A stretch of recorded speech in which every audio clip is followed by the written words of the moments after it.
Assalamualaikum warahmatullahi wabarakatuh. Hello, what's up you guys? Welcome to my channel Zahran Cosmos Bang. Panda. I got broads in Atlanta, just took the lean in the family, credit cards and the scammers, hitting the licks in the band, legacies. Oke, pada kesempatan kali ini saya Muhammad Zain Adiatma akan menjawab pertanyaan dari Ibu Umi Fatona MPD. Oke, langsung saja ke materinya. Yuk. Oke, di sini kita sudah memasuki ke materinya. Itu ada pertanyaan ya guys. Di sini ada pertanyaan, ada 6 guys. Yang pertama, konsep pengolahan pendidikan. Kedua, fungsi pengolahan pendidikan. Yang ketiga, prinsip pengolahan pendidikan. Yang keempat, analisis SWOT dan strategi. Yang kelima, perumusan visi misi dan tujuan. Dan keenam, pengolahan keuangan sekolah. Oke, di sini kita akan memasuki ke materi yang pertama, yaitu tentang konsep pengolahan pendidikan. Tentu saja materinya. Definisi pengolahan pendidikan menurut Yahya Dewantara. Pengolahan pendidikan dengan konsep pemikiran yang sederhana namun filosofis, yaitu ingat tujuh lima jo mangkar so tutului handayani. Yahya Dewantara ingin menemukan konsep manajemen yang utuh. Artinya dengan konsep yang filosofis tersebut, sebuah organisasi yang menjalankan roda aktivitasnya harus dirancang secara komprehensif, mulai perencanaan, pelaksanaan, hingga evaluasi, dan dengan kepemimpinan yang baik.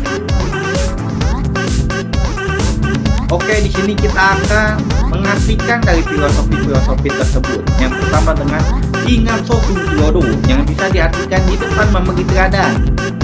Konsep ini memberi pemahaman bahwa seorang pemimpin harus bisa menjadi teladan baik anggota organisasi yang ia pimpin. Teladan ini tidak hanya menyangkut urusan kinerja, tetapi juga bisa teladan dalam konteks persoalan teladan moral.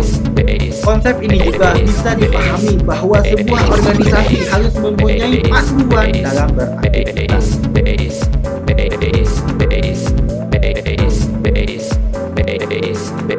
Oke, di sini kita yang melanjutkan tentang ingmakya mangkungkar so. Bisa diartikan di tengah memberikan motivasi atau karsa. Motivasi menjadi suatu hal yang dibutuhkan oleh setiap manusia dalam mencapai tujuan. Setiap tujuan pasti menyimpan motivasi tersendiri. Demikian pula motivasi memiliki tujuan tersendiri. Keduanya saling mengisi dan saling melengkapi. Sebuah organisasi yang tidak diisi oleh motivasi akan menjadi organisasi yang lesu dan tidak dinamis. Roda organisasi akan stagnan dan mandek karena tidak adanya clue yang bisa merangsang gairah organisasi. Tutuni handayani bisa diartikan di belakang mengawasi. Pengawasan menjadi hal yang penting untuk memastikan bahwa agenda organisasi berjalan dalam hal yang benar.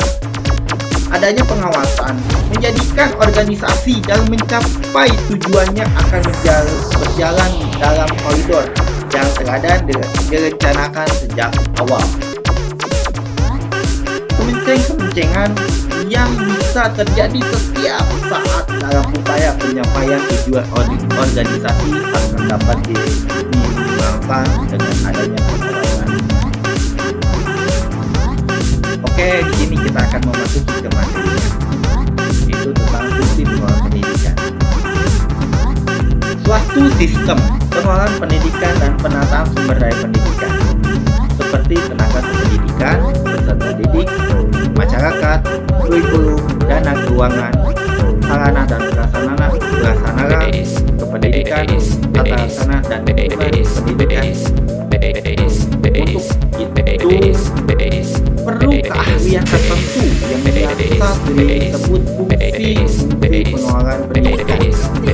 Inti fungsi pengelolaan pendidikan adalah sebagai berikut. 1. Perencanaan. 2.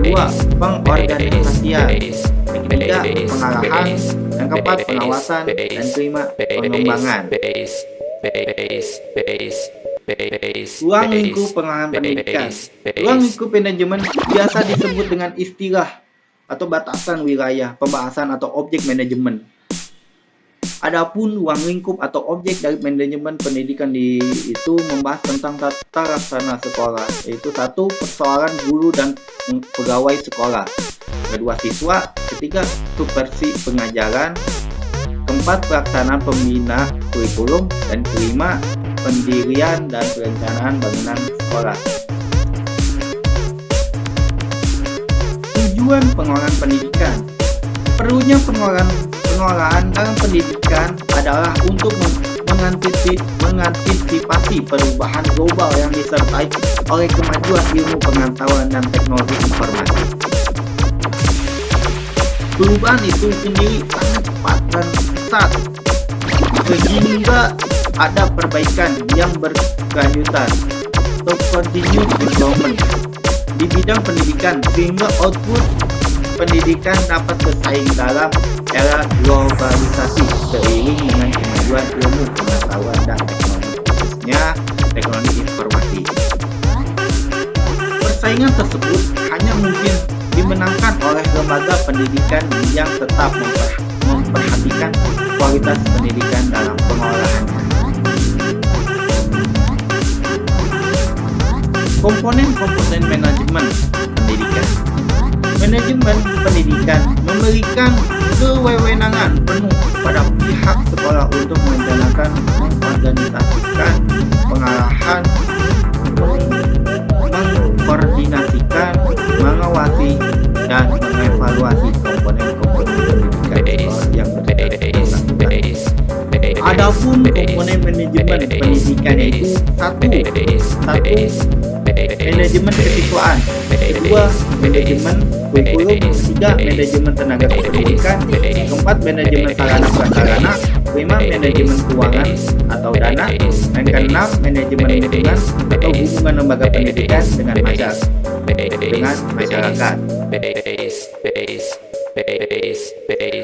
Oke, sini kita akan melanjutkan tentang fungsi pengelolaan pendidikan. Langsung saja ke materinya. Pengertian manajemen pendidikan. Menurut Hadari Nawawi dalam buku Al-Hidayat dan Imam Mahjri tahun 2012/26 mengemukakan pendapat bahwa administrasi atau manajemen pendidikan adalah ilmu terapan dalam bidang pendidikan yang merupakan rangkaian kegiatan atau keseluruhan proses pengendalian usaha kerjasama sejumlah orang untuk mencapai tujuan pendidikan secara berencana dan sistematis yang diselenggarakan di lingkungan tertentu, terutama berupa lembaga pendidikan formal. Tujuan dan manfaat manajemen pendidikan. Yang pertama, yang A, terwujudnya suatu belajar dan proses pembelajaran yang aktif, inovatif, kreatif, efektif, dan menyenangkan. Nah, itu bisa kita singkat PAIKEN. Yang B, terciptanya peserta didik yang aktif, mengembangkan potensi dirinya untuk memiliki kekuatan spiritual, keagamaan, pengendalian diri, kecerdasan, akhlak mulia, serta keterampilan yang diperlukan dirinya masyarakat, bangsa, dan negara. Yang C, terpenuhinya salah satu dari 4 komponen tenaga pendidik dan kependidikan. Yang D, tertunjangnya kompetensi profesional sebagai pendidik dan tenaga kependidikan sebagai manajer. Yang E, tercapainya tujuan pendidikan secara efektif dan efisien. Dan F, terbekalinya tenaga kependidikan dengan teori tentang proses dan tugas administrasi pendidikan atau tertunjangnya profesi sebagai manajer atau konsultan manajemen pendidikan. Yang G, teratasinya masalah mutu pendidikan. Fungsi-fungsi manajemen pendidikan. Menurut Henry Fayol dalam buku Arah Hidayat dan Imam Mahjri tahun 2012.2.17.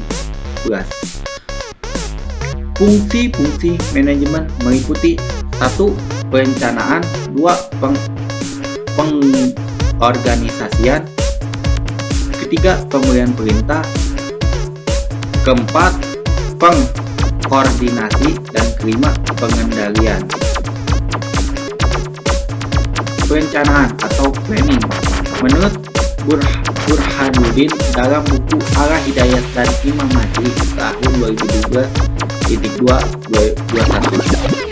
Istilah perencanaan mempunyai bermacam-macam pengertian, antara lain perencanaan sebagai suatu proses kegiatan, pemikiran yang sistematis mengenai apa yang dicapai, kegiatan yang harus dia lakukan, langkah-langkah metode pelaksanaan yang dibutuhkan untuk menyelenggarakan kegiatan, penyampaian tujuan yang dirumuskan secara rasional dan logis serta berorientasi ke depan.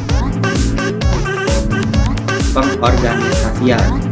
Perry menjelaskan bahwa pengorganisasian merupakan kegiatan dasar manajemen. Pengorganisasian dilakukan untuk menghimbau dan menyusun sebuah sumber yang disyaratkan dalam rencana, terutama sumber daya manusia, sedemikian rupa sehingga kegiatan pencapaian tujuan yang telah ditetapkan dapat dilaksanakan secara efektif dan efisien.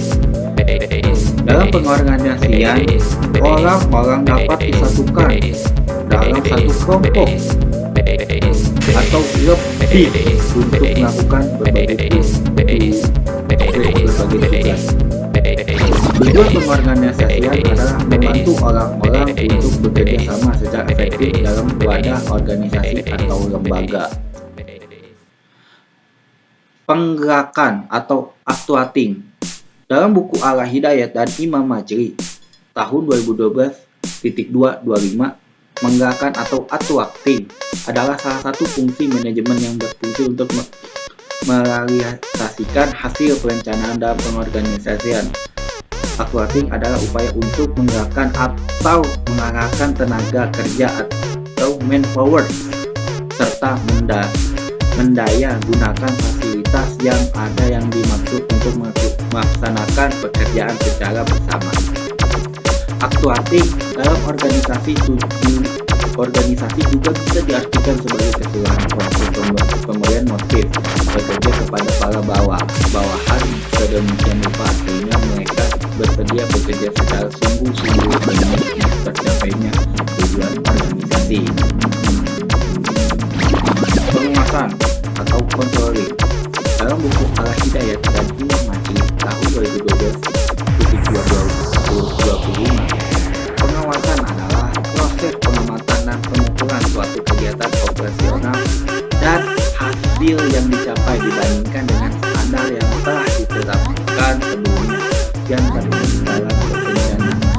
Pengawasan dilakukan dalam usaha menjamin bahwa semua kegiatan pelaksanaan sesuai dengan kebijaksanaan, strategi, keputusan, rencana, dan program kerja yang telah dianalisis, dirumuskan, dan ditetapkan sebelumnya. Oke, sini kita akan melanjutkan kembali ke materi yang ketiga, yaitu tentang prinsip pengelolaan pendidikan. Langsung saja materinya. Prinsip pengelolaan pendidikan. Untuk menjamin keberhasilan maka manajemen haruslah dilaksanakan berdasarkan dalil-dalil umum manajemen atau yang lebih dikenal sebagai prinsip-prinsip manajemen. Dari sekian banyak prinsip manajemen yang dapat diajarkan dan dipelajari oleh seorang calon manajer, di antaranya yang terpenting adalah Satu, prinsip pembagian kerja. Kedua, prinsip wewenang dan tanggung jawab. Ketiga, prinsip tertib dan disiplin. Dan keempat, prinsip kesatuan komando. Kelima, prinsip semangat kesatuan. Dan keenam, prinsip keadilan dan kejujuran. Urgensi pengelolaan pendidikan. Sekolah sebagai lembaga pendidikan formal berperan besar dalam pembentukan karakter manusia ke arah yang lebih baik. Sekolah sebagai sebuah sistem yang terdiri dari input, proses, dan output, di mana inputnya adalah manusia atau men, dua many, metode paket, dan bahan-bahan atau material. Sementara proses adalah menggayungkan segala sumber daya yang ada untuk input secara optimal mencapai output atau hasil yang maksimal.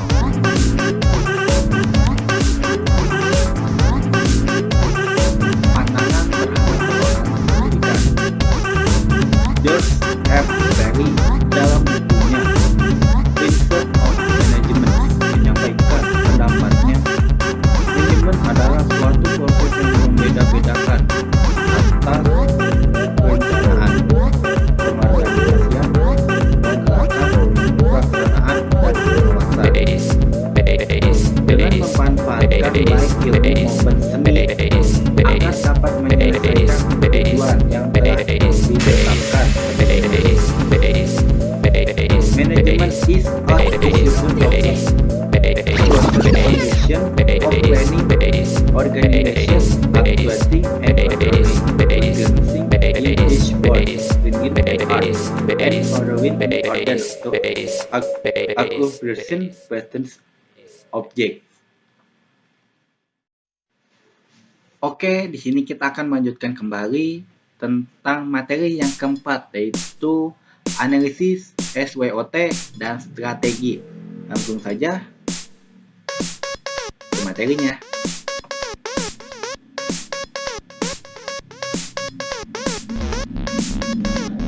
Konsep analisis manajemen.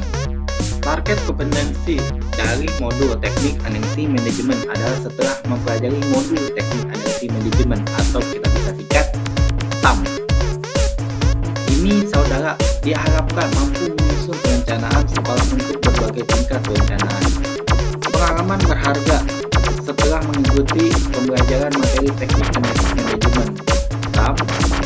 Saya mendapatkan pembelajaran yang sangat berharga untuk meningkatkan kemampuan melakukan analisis keadaan di lingkungan internal dan eksternal yang berpengaruh terhadap kualitas sekolah dengan menggunakan teknik SWOT, yaitu strength, kekuatan, weakness, kelemahan, openness, peluang, dan strength, ancaman. Selain itu, saya mendapatkan pengetahuan dan pengalaman dalam melaksanakan 4 jenis strategi, yaitu strength, SO, kekuatan peluang, strategi WO, kelemahan peluang, strategi ST, kekuatan ancaman, dan strategi WT, kelemahan dan ancaman. Kekuatan internal. 1. Kronologi atau kepakaran yang dimiliki. Kedua, lulusan yang dihasilkan atau pelayanan yang unik. Ketiga, lokasi tempat lembaga pendidikan berada. Terakhir, kualitas lulusan atau proses. Kelemahan internal. Kurangnya pengetahuan sosialisasi lembaga pendidikan.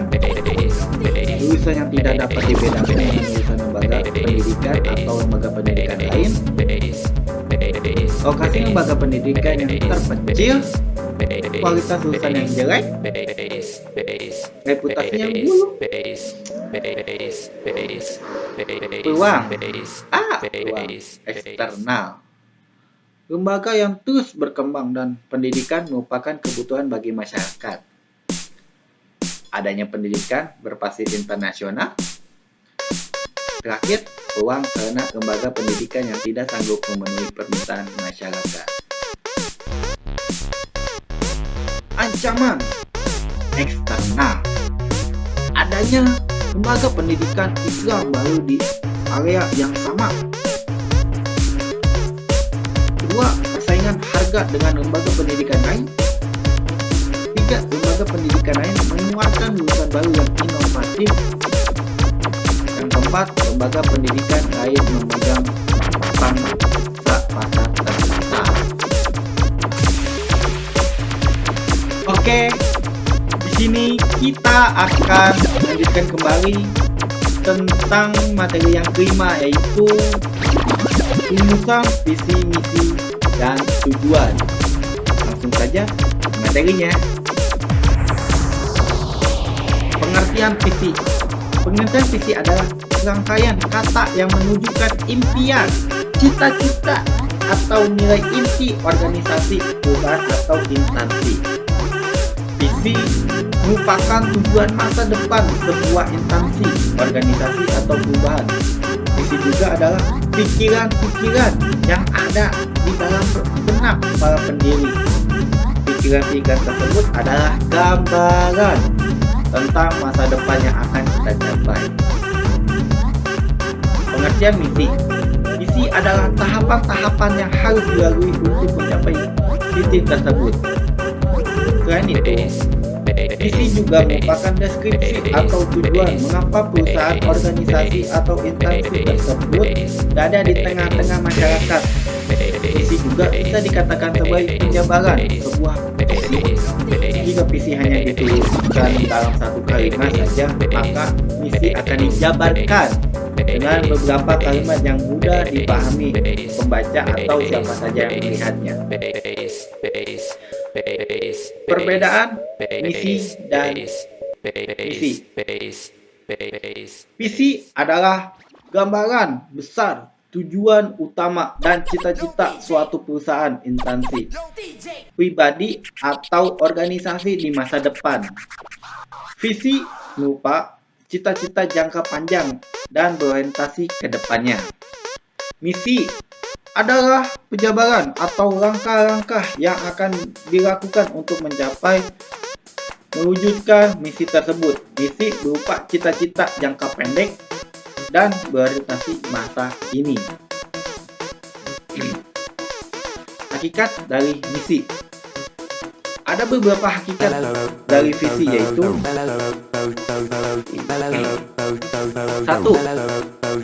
Sama artinya dengan tujuan, sasaran, dan juga hasilnya. Yang kedua, memiliki wujud yang lebih baik dari yang sekarang. Yang ketiga, untuk masa depan, misal mungkin sekitar 25, 10, 5, atau bisa 3 tahun yang akan tiba. Yang keempat, lebih bersifat logis dan juga realistis. Yang kelima, dapat menggambarkan suatu pertumbuhan, perkembangan, dan juga inovasi. Yang terakhir, berhubungan dengan suatu kepentingan bersama. Hakikat misi. Hakikat dalam sebuah misi diantaranya adalah sebagai berikut. 1. Searti dengan suatu usaha, kegiatan, dan juga suatu tindakan yang mana dianggap strategis. Yang kedua, yang terakhir, yang merupakan suatu kesatuan atau bagian dari organisasi yang mendukung juga dari organisasi. Pengertian tujuan. Tujuan atau goal adalah pernyataan singkat tentang hasil yang diinginkan untuk dicapai dalam jangka waktu yang lama, biasanya 3 hingga 5 tahun. Ini adalah pernyataan yang luas, yang berfokus pada hasil yang diinginkan dan tidak menggambarkan metode yang digunakan untuk mendapatkan hasil yang diinginkan. Pengertian sasaran. Sasaran atau objek adalah target spesifik dan dapat ditindaklanjuti yang perlu dicapai dalam jangka waktu yang lebih kecil, seperti 1 tahun atau bulan, untuk mencapai objektivitas tertentu. Sasaran menggambarkan tindakan atau kegiatan yang terlibat dalam penyampaian tujuan. Keserasaan dan keteraturan. Perbedaan tujuan dan sasaran dalam organisasi dan bisa bisnis terletak pada keserasaan dan keteraturan. Tujuan ditetapkan untuk mencapai misi organisasi atau individu, sedangkan sasaran ditetapkan untuk mencapai tujuan. Dengan demikian, urgensi tujuan lebih tinggi daripada sasaran. Cakupan. Perbedaan tujuan dan sasaran dalam organisasi dan bisnis terletak pada cakupan. Tujuannya adalah maksud yang luas, seringkali tidak dapat diukur dalam satuan yang dapat diukuri. Sasaran lebih sempit dari tujuan dan dijelaskan dalam hal tugas-tugas tertentu.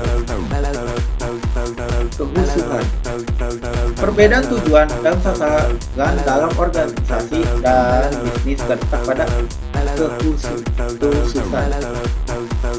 Tujuan adalah pernyataan umum tentang apa yang ingin dicapai. Mereka tidak menentukan tugas yang perlu dilakukan untuk menyelesaikannya. Sasaran di sisi lain adalah tindakan spesifik yang dilakukan seseorang dalam jangka waktu tertentu. Technicality. Perbedaan tujuan dan sasaran dalam organisasi dan bisnis terletak pada technicality. Tujuan bisa terwujud dan tidak terukur, tetapi tujuan didefinisikan dalam hal target yang nyata. Misalnya, tujuan untuk menyediakan layanan pelanggan yang sangat baik tidak terwujud, tetapi sasaran untuk mengurangi waktu tunggu pelanggan menjadi 1 menit adalah nyata dan membantu dalam mencapai tujuan utama. Jangka waktu. Perbedaan tujuan dan sasaran dalam organisasi dalam bisnis terletak pada jangka waktu. Tujuan ditetapkan untuk dicapai dalam jangka waktu yang lama, sedangkan sasaran dimaksudkan untuk jangka waktu yang lebih singkat. Sebuah tujuan biasanya dibagi menjadi beberapa sasaran yang tersebar di beberapa jangka waktu. Bahasa. Perbedaan tujuan dan sasaran dalam organisasi dan bisnis terletak pada bahasa. Bahasa yang digunakan dalam menggambarkan tujuan lebih terfokus pada pemikiran konseptual, sedangkan yang digunakan dalam sasaran lebih pada sisi kreatif. Pengertian tujuan atau goals. Tujuan adalah suatu yang akan dicapai atau dihasilkan dalam jangka waktu yang telah ditentukan. Penetapan tujuan pada umumnya didasarkan pada faktor-faktor kunci keberhasilan yang dilakukan setelah penetapan visi dan misi. Tujuan yang tidak harus dinyatakan dalam bentuk kuantitatif, akan tetapi harus dapat menunjukkan kondisi yang ingin dicapai di masa depan mendatang. Akdom tahun 2006.2.143.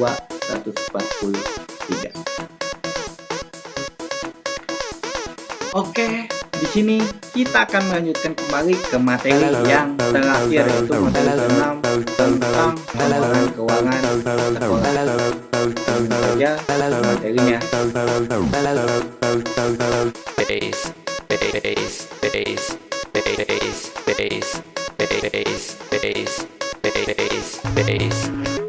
Konsep pengelolaan keuangan sekolah.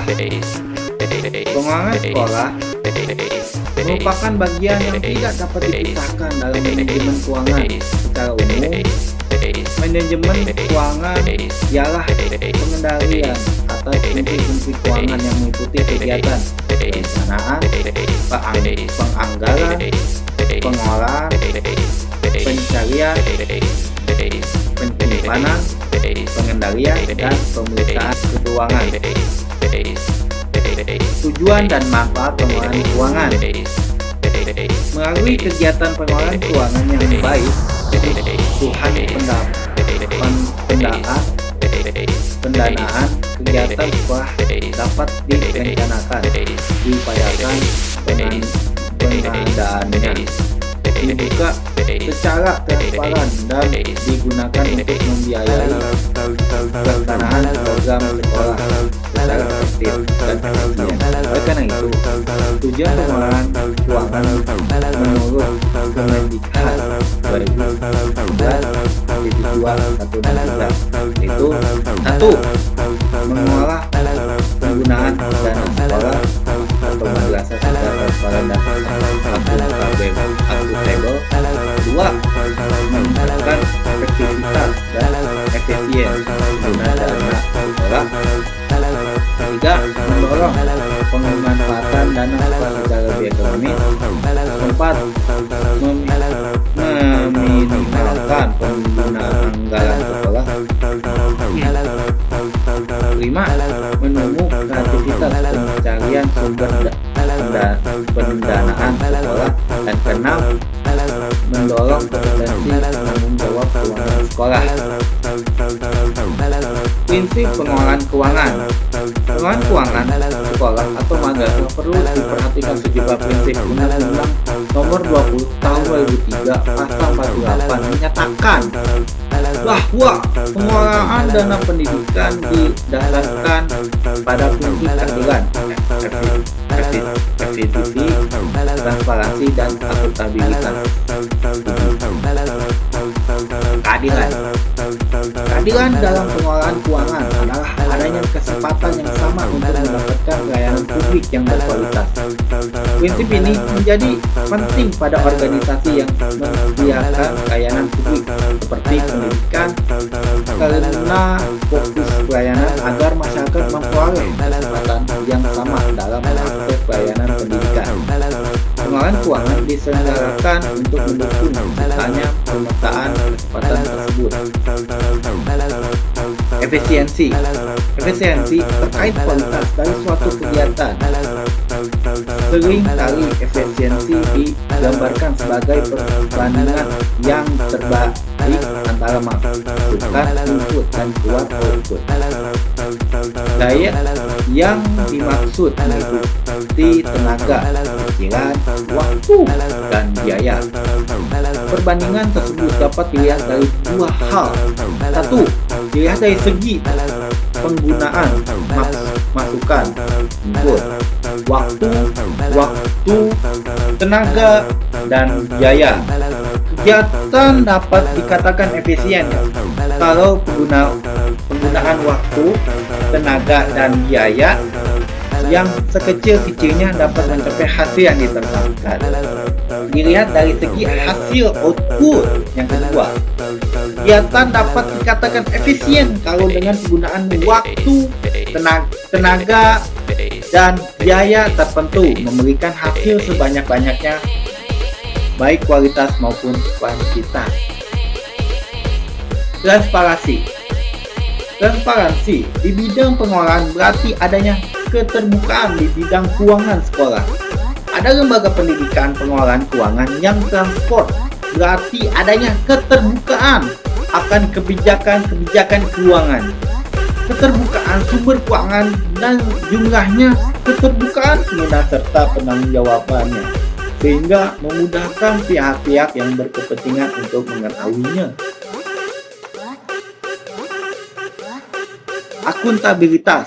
Akuntabilitas adalah kondisi seorang yang dinilai oleh orang lain karena kualitas performasinya dalam menyelesaikan tugas untuk mencapai tujuan yang menjadi tanggung jawabnya.